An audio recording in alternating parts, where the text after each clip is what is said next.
Hey guys, welcome back to my YouTube channel. അങ്ങനെ ഒരു 3-4-5 മാസമായെന്ന് തോന്നുന്നു. ഞാൻ ലാസ്റ്റ് ആയിട്ടിട്ടൊരു ലോങ് വീഡിയോ വ്ലോഗ് എന്ന് പറയുന്ന ഓണമാണ്. ഇപ്പോൾ ഓണം കഴിഞ്ഞ് ക്രിസ്മസ് കഴിഞ്ഞത് ഈസ്റ്റർ ആവാണ്. അതിനുശേഷം ഇപ്പോഴാണ് ഞാൻ ലോങ് വീഡിയോ ഇടുന്നത്. അപ്പോൾ ഇന്നത്തെ വീഡിയോയുടെ സ്പെഷ്യൽ എന്ന് വെച്ചാൽ എൻ്റെ സിസ്റ്ററിന് ഡെലിവറി ടൈമായി. സോ അവളെ ഹോസ്പിറ്റലിൽ അഡ്മിറ്റ് ആക്കിയിട്ട് 2 ദിവസമായി. അപ്പോൾ തിങ്കളാഴ്ചയാണ് ഡെലിവറി പറഞ്ഞിരിക്കുന്നത്. അപ്പോൾ ഞാൻ ഓർത്തു ഇതൊരു കുഞ്ഞൊരു വ്ളോഗാക്കി എടുക്കാമെന്ന് ഓർത്തു. അപ്പോൾ അതാണ് ഇന്നത്തെ ഈ വീഡിയോ. അപ്പോൾ ഗൈസ്, നമ്മൾ ഈ വീഡിയോക്കകത്ത് ഇൻക്ലൂഡ് ചെയ്യുന്നതെന്ന് വെച്ചാൽ ഇന്നല്ല 2 ദിവസമായി അഡ്മിറ്റ് ആവുന്നിടം തൊട്ട് കുഞ്ഞാവ വരുന്നത് വരെയുള്ള കാര്യങ്ങൾ ഞാൻ ഇതിനകത്ത് കാണിക്കും. ആദ്യം ഓർത്ത് എടുക്കാമെന്ന്, പിന്നെ ഓർത്ത് വേണ്ട എടുക്കണ്ടെന്ന് ഓർത്ത്, പിന്നെ വിചാരിച്ച് ഇതൊക്കെ എടുത്ത് വെക്കുന്ന ഒരു നല്ല രസമല്ലേ. അപ്പോൾ ഡെലിവറി ദിവസത്തെ മാത്രമേ എടുക്കാമെന്ന് ഓർത്തു. പിന്നെ ഞാൻ ഓർത്ത് വേണ്ട, ഇതും കൂടി ഇരിക്കട്ടെ എന്ന് ഓർത്തു. കാരണം നമ്മുടെ അമ്മമാരൊക്കെ നമ്മളെ പ്രസവിക്കുന്ന ടൈമിൽ ഇങ്ങനെ വീഡിയോ എടുക്കാനോ ഒന്നും അങ്ങനത്തെ ഫെസിലിറ്റീസും കാര്യങ്ങളും ഒന്നും ഇല്ലല്ലോ.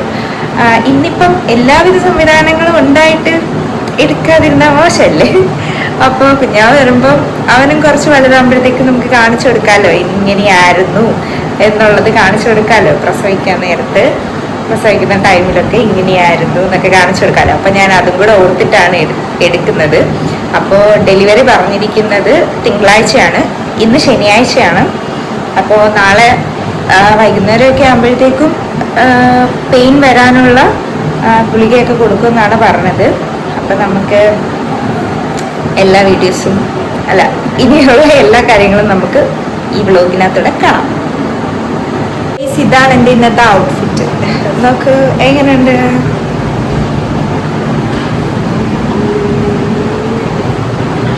ഈ എന്താ ഓണത്തിനിടയ്ക്ക് പുട്ട് കച്ചവടം എന്ന് പറയുന്നത് ഇതൊക്കെ നമ്മൾ ചെയ്യണ്ടേ?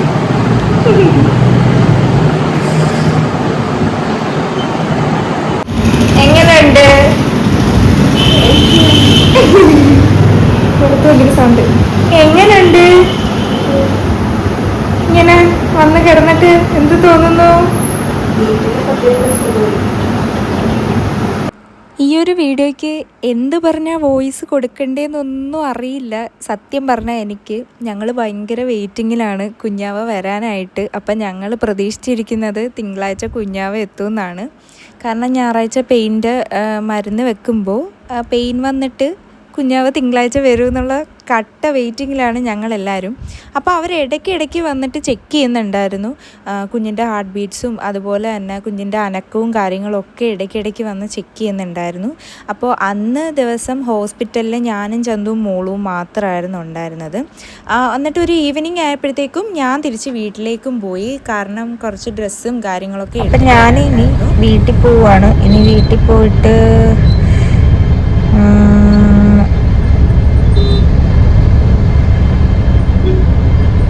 എല്ലാവരും നോക്കുന്നു.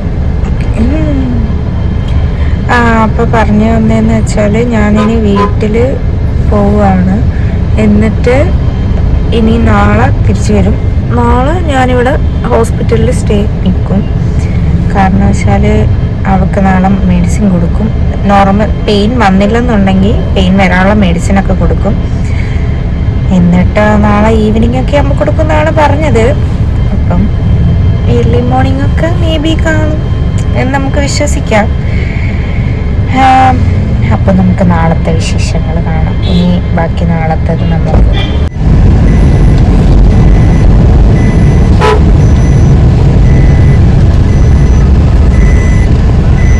വിളിച്ചാ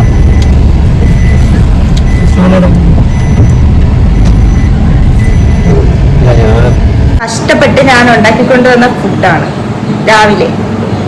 അതാണ് അവൾ ആസ്വദിച്ച് കഴിക്കുന്നത്. കണ്ടോളൂ,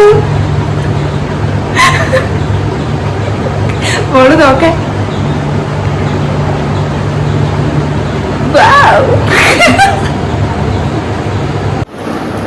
ഞാൻ ഉണ്ടാക്കിയ ഫുഡാണ് ഇവള് കഴിക്കുന്നത്. അപ്പൊ അഭിപ്രായം പറയൂ. ഇച്ചിരി ഉറക്കെ പറയൂ. കൊള്ളാം. കൊള്ളാല്ലേ? ചിരിയിൽ എന്താണ് പറയാൻ വരുന്നത്? ഇനിയുണ്ടോ? വേണ എടുക്കുന്ന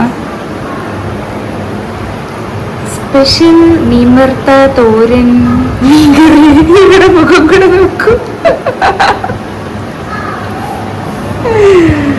അയ്യോ കഴിക്കി കഴിക്കി. ആ പറ, എന്തുവാ പറഞ്ഞേ? ഞാൻ അടുത്ത് വരാം, എന്നാലേ കേൾക്കാൻ പറ്റും. ആ പറ. എന്തോത്തിന്? എന്തിനായിരിക്കും? ഗുണ്ടുമണി ഇങ്ങ് വരണ്ടേ? കൊച്ചുമണി വരണമെങ്കിൽ എന്ത് വേണം? അവൻ വരുമ്പോ ഇതൊക്കെ കാണിച്ചു കൊടുക്കണ്ടേ? വേണ്ടേ? മമ്മി കൊറേ കഷ്ടപ്പെട്ടു. അയ്യോ മമ്മി, മോള് നീ അമ്മയാവാൻ പോകുന്നു. മോള് നീ ഒരു അമ്മയാവാൻ പോകുന്നു. മോള് നീ ഒന്ന് ആലോചിച്ചൊക്കെ, നീ ഒരു അമ്മയാവാൻ പോകുന്നു. ഇനിയിപ്പോ മോളിന് ഭയങ്കര ഉത്തരവാദിത്തങ്ങളായിരിക്കും. വേറെ ഒന്നും ഇടരുത്, ഞാൻ പറഞ്ഞേക്കാം. എനിക്ക് ഇതൊന്നും കൊടുക്കാൻ വയ്യ, വോയിസ് ഓവർ ഒന്നും കൊടുക്കാൻ വയ്യ. ഹാർട്ട് ഷേപ്പിലുള്ള മീൻ വറുത്തത് നോക്കിക്കേ. ഇങ്ങനെ വെച്ചാൽ വേണം ഇവന്.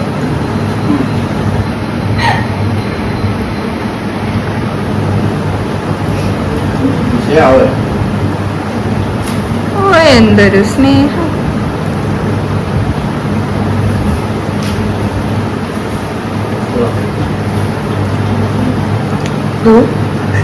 എന്തോ പൊട്ടുംപൊടിയൊക്കെ വാങ്ങി വേണം.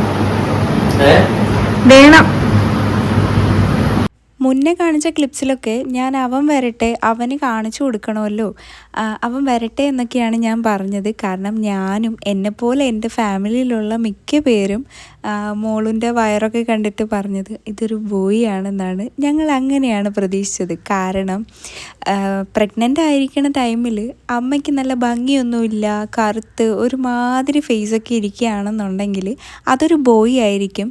മറിച്ച് നല്ല സുന്ദരിയായിട്ട് ഇങ്ങനെ നല്ല വെളുത്ത് സുന്ദരിയായിട്ട് ഇരിക്കുകയാണെന്നുണ്ടെങ്കിൽ അതൊരു ഗേൾ ആയിരിക്കുമെന്ന് പറഞ്ഞു കേട്ടിട്ടുണ്ട്. അപ്പോൾ ആ ഒരു രീതിയായിരുന്നു മോളൂന്. അപ്പോൾ ഞങ്ങൾ എല്ലാവരും പ്രതീക്ഷിച്ചത് അതൊരു ബോയ് ആയിരിക്കും എന്നാണ് അവസാന നിമിഷം വരെ ഞങ്ങൾ കരുതിയിരുന്നത്. എന്നാൽ ഞങ്ങളുടെയൊക്കെ ആ ഒരു ഗസ് അവിടെ കുഞ്ഞാവയെ കണ്ടു കഴിഞ്ഞപ്പോൾ കഴിഞ്ഞു. കാരണം നല്ലൊരു സുന്ദരി, നല്ലൊരു മുത്തുമണി, ഒരു ചുട്ടുമണി കുഞ്ഞാവയാണ് ഞങ്ങൾക്ക് വന്നത്. ഞങ്ങളുടെ സുന്ദരിയാണ് ഞങ്ങൾക്ക് വന്നത്. ഈ ടൈമിൽ ഇവർ എന്നെ കളിയാക്കിക്കൊണ്ടിരിക്കുകയാണ്. ഞാൻ ഈ ഒരു സിറ്റുവേഷനിൽ വരുമ്പോൾ ഞാൻ എങ്ങനെയായിരിക്കും? കാരണം ഒരു സൂചി കുത്താൻ പോലും എനിക്ക് പേടിയാണ്. അപ്പോൾ ആ വേദന പോലും സഹിക്കാത്ത ഞാൻ എങ്ങനെയായിരിക്കും ഈ സിറ്റുവേഷൻ വരുമ്പോൾ ഹാൻഡിൽ ചെയ്യുന്നതെന്ന് ഇവർ പറഞ്ഞ് എന്നെ കളിയാക്കിക്കൊണ്ടിരിക്കുകയായിരുന്നു.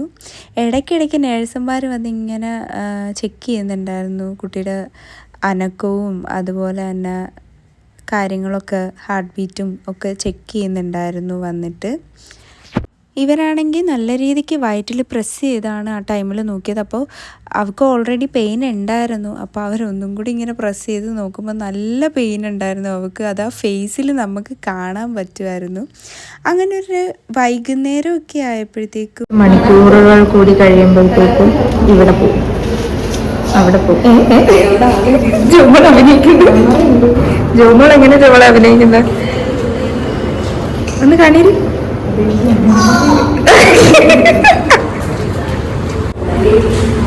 ഞങ്ങൾ നടക്കാൻ പോവുകയാണ്. ഇനി കുറച്ച് മണിക്കൂറുകൾ കൂടി കഴിയുമ്പോഴത്തേക്കും ബേബി വരും. അതുകൊണ്ട് ഞങ്ങൾ ഇപ്പോഴും നടക്കുക. പ്രഗ്നന്റ് ലേഡി നടക്കാൻ എന്തോ രാത്രി വേദന വന്നു കഴിഞ്ഞാൽ ഞങ്ങൾ പ്രസവം എടുക്കും, ഞങ്ങളെടുക്കും പ്രസവം. അങ്ങനെ അവൾ നടക്കുകയാണ്. കുറച്ച് പയ്യൊക്കെ നടാം, ഇത്ര സ്പീഡിലൊന്നും നടക്കണ്ട.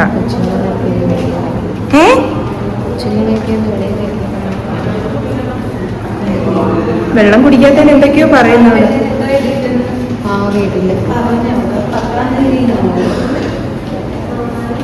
ഇപ്പൊ മോളും ഒന്ന് അകത്ത് കയറുക വേണമെങ്കിൽ.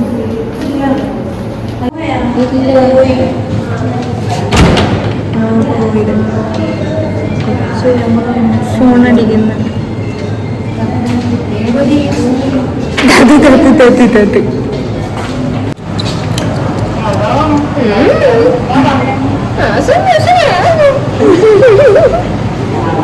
അമ്മ വിളിക്കണം. അമ്മ ദുബായ്. ഈ ഒരു ടൈമിൽ അവൾക്ക് പെയിൻ വരാനുള്ള മെഡിസിൻ വെച്ചിട്ടുണ്ടായിരുന്നു. അപ്പോൾ ഇടയ്ക്കിടയ്ക്ക് ഇങ്ങനെ പെയിൻ വരുമായിരുന്നു. ഒരു 5 മിനിറ്റ് പെയിൻ ഇങ്ങനെ നിന്നാലും അത് കഴിയുമ്പോൾ വീണ്ടും നോർമലാവും. അപ്പോൾ ലേബർ റൂമിൽ കയറിക്കഴിഞ്ഞ് കുഞ്ഞാവ് വരുമ്പോൾ ഏതൊക്കെ ഡ്രസ്സാണ് അവർക്ക് കൊടുക്കേണ്ടത്, നേഴ്സിൻ്റെ കൊടുക്കേണ്ടത് എന്നുള്ളത് അവൾ ഓരോന്നായിട്ട് ഞങ്ങൾക്ക് പറഞ്ഞു തരാമായിരുന്നു. അവളൊരു നൈറ്റ് 10 മണിയൊക്കെ ആയപ്പോഴത്തേക്ക് ലേബർ റൂമിൽ കയറ്റി. കാരണം പെയിൻ വന്ന് തുടങ്ങിയതുകൊണ്ട് ആ ടൈമിൽ ഞാനും ചന്തുവും ജോമോളും മാത്രമേ ഹോസ്പിറ്റലിലുള്ളായിരുന്നു. അപ്പം ഞങ്ങളിങ്ങനെ വാതിലിൻ്റെ അടുത്ത് നോക്കി നിൽക്കുമായിരുന്നു എപ്പോഴാണ് കുഞ്ഞാവ വരിക എന്നുള്ളത്. അങ്ങനെ ഞങ്ങളിങ്ങനെ നോക്കി നിൽക്കുക.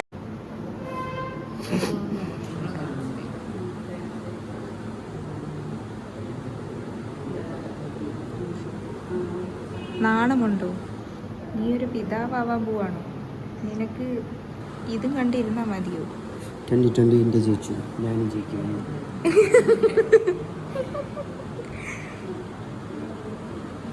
പക്ഷേ അന്ന് നൈറ്റ് ഡെലിവറി നടന്നില്ല. രാവിലെ ഒരു 6 മണി 6:30 ആയപ്പോഴത്തേക്കും ഫുഡ് കഴിക്കാനായിട്ട് അവളെ വീണ്ടും റൂമിലോട്ട് നേഴ്സ് കൊണ്ടുവന്നാക്കി. ലേബർ റൂമിലോട്ട് വീണ്ടും പോകാനായിട്ട് പുള്ളിക്കാരി റെഡി ആവുകയാണ്. ചത്ത് കിടന്നാലും ചമഞ്ഞ് കിടക്കണമെന്ന് പറയാറില്ലേ, അതുപോലെ പ്രസവിക്കാൻ പോവുകയാണ്. ക്രീമൊക്കെ ഇട്ട് ഫേസൊക്കെ സെറ്റ് ചെയ്താണ് അവൾ പോണത്. അങ്ങനെ ലേബർ റൂമിലോട്ട് പോവുകയാണ്. അതാ ഈ ടാറ്റയൊക്കെ കാണിച്ച് പോണത്. ശരിക്കും പറഞ്ഞാൽ കാവടി തുള്ളിയാണ് പോണത് എന്ന് ഹരിശ്രീ അശോകൻ പറയണ പോലെ.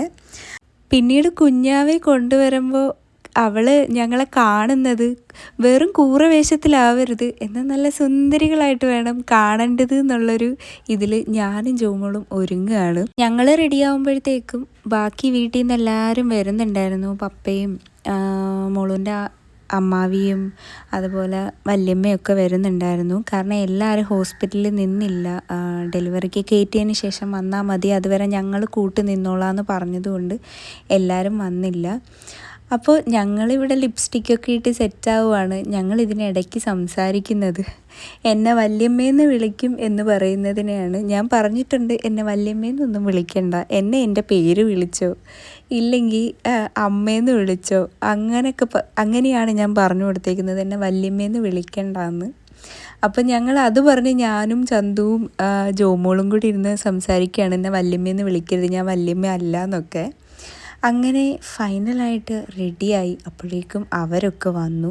ഇരിക്കുന്നതാണ് അച്ചാമ്മയും വല്യമ്മയൊക്കെ. അവരൊക്കെ ചോദിക്കുകയാണ്, നിങ്ങളെന്താ പിള്ളേരെ കല്യാണത്തിന് ഒരുങ്ങി പോവാണെന്ന്. അപ്പം ഞങ്ങൾ പറയുകയാണ്, കുഞ്ഞാവ് വരുമ്പോൾ ഇങ്ങനത്തെ വേഷത്തിൽ കാണുന്നത് നല്ല സുന്ദരികളായിട്ട് കാണണമെന്ന്. അപ്പോഴത്തേക്കും ഞങ്ങളടുത്ത് വന്നിട്ട് റൂം ഷിഫ്റ്റ് ചെയ്തോളാൻ പറഞ്ഞു. അപ്പോൾ ഞങ്ങളങ്ങനെ ഓപ്പോസിറ്റുള്ളൊരു റൂമിലോട്ട് ഷിഫ്റ്റ് ചെയ്തു. ഞങ്ങളെല്ലാവരും ഇങ്ങനെ വെയിറ്റിങ്ങിലാണ്.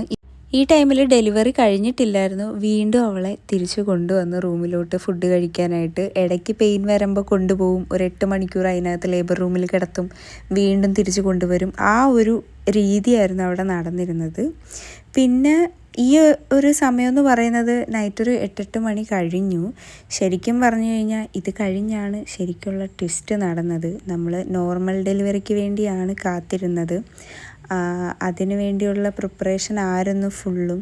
എന്നാൽ പെട്ടെന്ന് ഒട്ടും പ്രതീക്ഷിക്കാതെയാണ് വെളുപ്പിനെ ആയപ്പോഴത്തേക്കും വീണ്ടും മോള് വന്ന് കരച്ചിലൊക്കെ ആയിട്ട് നോർമൽ ഡെലിവറി പറ്റുന്നില്ല, സെക്ഷൻ വേണമെന്ന് പറഞ്ഞത്. പിന്നെ രാവിലെ, അതായത് ചൊവ്വാഴ്ച രാവിലെ 6 മണിയായപ്പോഴത്തേക്കും വേറൊരു നിവർത്തി ഇല്ലാത്തത് കൊണ്ടും അവൾക്ക് പെയിൻ സഹിക്കാൻ പറ്റാത്തത് കൊണ്ടും ഞങ്ങൾ സെക്ഷൻ ചെയ്യാം എന്ന് പറഞ്ഞു. അവളും അതിന് ഓക്കെ ആണെന്ന് പറഞ്ഞു. അങ്ങനെ അവളെ കൊണ്ടുപോയി. കറക്റ്റ് 6 ആയപ്പോൾ ഞങ്ങളുടെ ചുട്ടുമണി വന്നു. അതുവരെ ഞങ്ങൾക്ക് വിഷമവും ഞങ്ങൾക്ക് അവൾ കരയുന്നതിൻ്റെ ഒരു ഇതിലൊക്കെ നിന്നതാണ്. പക്ഷേ കുഞ്ഞാവെ കണ്ടു കഴിഞ്ഞപ്പോഴത്തേക്കും ഞങ്ങളെക്കൊണ്ട് അപ്പോൾ ഉണ്ടായ ആ ഒരു സന്തോഷവും ആ സന്തോഷത്തിൽ വന്ന കണ്ണീരും എങ്ങനെയാണ് അത് പറയേണ്ടത് എന്നൊന്നും അറിയില്ല. കാരണം സിനിമയിലൊക്കെയാണ് ഞാനിത് ശരിക്കും കണ്ടിട്ടുള്ളത്. പക്ഷേ റിയൽ ലൈഫിൽ എക്സ്പീരിയൻസ് ചെയ്യാൻ പറ്റുമെന്ന് വിചാരിച്ചിട്ടേ ഇല്ല. ഈ ഒരു മൊമെൻ്റ് ഇപ്പോഴും ഓർക്കുമ്പോഴും ഞാൻ ഈ വോയിസ് കൊടുക്കുമ്പോഴാണെങ്കിലും ഈ വീഡിയോ വീണ്ടും വീണ്ടും കാണുമ്പോൾ ആ മൊമെൻ്റ് ഇപ്പോഴും എൻ്റെ കണ്ണിൽ ഇങ്ങനെ ഇരിക്കുകയാണ്. കാരണം ഞാനൊട്ടും എക്സ്പീരിയൻസ് ചെയ്തിട്ടില്ലാത്തൊരു സിറ്റുവേഷനാണിത്. 10 മാസമായിട്ട് ഞങ്ങളെല്ലാവരും കാണാൻ വെയിറ്റ് ചെയ്തിരുന്നത് ഈ ഒരാളെയാണ്. ആ ഒരാളാണ് ഞങ്ങളുടെ കയ്യിലിപ്പോൾ ഇരിക്കുന്നത്. അപ്പോൾ അതിൻ്റെ ഒരു സന്തോഷം എത്ര പറഞ്ഞറിയിച്ചാലും ഒക്കില്ല എന്ന് വേണമെങ്കിൽ പറയാം. അതുപോലെ തന്നെ എൻ്റെ മോളൂസ് ഒരുപാട് പെയിൻ സഹിച്ചു. നോർമൽ ഡെലിവറിയുടെയും സി സെക്ഷൻ കഴിഞ്ഞിട്ടുള്ള ഓരോ മൊമെൻ്റ് ആണെങ്കിൽ പോലും അവൾ എത്രത്തോളം പെയിൻ സഹിച്ചു എന്നുള്ളത് ഞാൻ ഒരമ്മയാവുക, ഒരു കുഞ്ഞാവയ്ക്ക് ജന്മം കൊടുക്കുക എന്നൊക്കെ ഉള്ളത് എന്ത് വലിയ കാര്യമാണ്. അതിലൂടെ ആ അമ്മമാർ എന്തോരം വേദനയാണ് സഹിക്കുന്നത് എന്നുള്ളത്. ഈ ഒരു 10 മാസം എന്തോരം വേദന സഹിക്കണം, എന്തോരം കാര്യങ്ങൾ അവർ കടന്ന് വരണമെന്നുള്ളത് ഞാൻ നേരിട്ട് എൻ്റെ മോളൂസിലൂടെ ഞാൻ കണ്ടതാണ്. ഈ ഒരു എക്സ്പീരിയൻസിൻ്റെ പുറത്ത് ഞാനിപ്പോൾ ലോകത്തുള്ള എല്ലാ അമ്മമാരെയും ഓർക്കുന്നു. കാരണം അവർക്ക് എന്തോരം പെയിൻ സഹിച്ചാണ് നമുക്ക് ഒരു ജന്മം തരുന്നത് എന്ന് ഓർക്കുമ്പോൾ ശരിക്കും പറഞ്ഞാൽ ഒരു പ്രൗഡ് മൊമെൻ്റ് തന്നെയാണ് അത് എന്ന് വേണമെങ്കിൽ പറയാം. പിന്നെ ഇപ്പം നിങ്ങളീ കാണുന്നത് കുഞ്ഞാവേനെ ഞാനെടുത്ത് ആദ്യമായിട്ട് മടിയിൽ വെച്ചിട്ട് അവളെ ഞാൻ ഉറക്കുകയാണ്. ഞാൻ ഒരിക്കലും ഒരു ബേബി പേഴ്സൺ അല്ല. ഞാനങ്ങനെ കൊച്ചുകുട്ടികളെ അധികം എടുക്കാറില്ല. പക്ഷേ ഇപ്പം ഞാൻ അങ്ങനെയല്ല കേട്ടോ. നമ്മുടെ ലൈഫിൽ ഏതെങ്കിലും ഒരു പോയിന്റിൽ നമുക്ക് പല ചേഞ്ചസ് വരുമെന്ന് പറയില്ല. അതുപോലെ എൻ്റെ ലൈഫിൽ വന്നൊരു ചേഞ്ചാണിത് ഈ എൻ്റെ മടിയിരിക്കുന്ന എൻ്റെ ചുട്ടുമണി. അപ്പം ഞാൻ ഇത്രയും പറഞ്ഞുകൊണ്ട് വീഡിയോ വൈൻഡപ്പ് ചെയ്യുകയാണ്. സോ എൻ്റെ അടുത്ത വീഡിയോ വരുന്നത് വരെ ബൈ.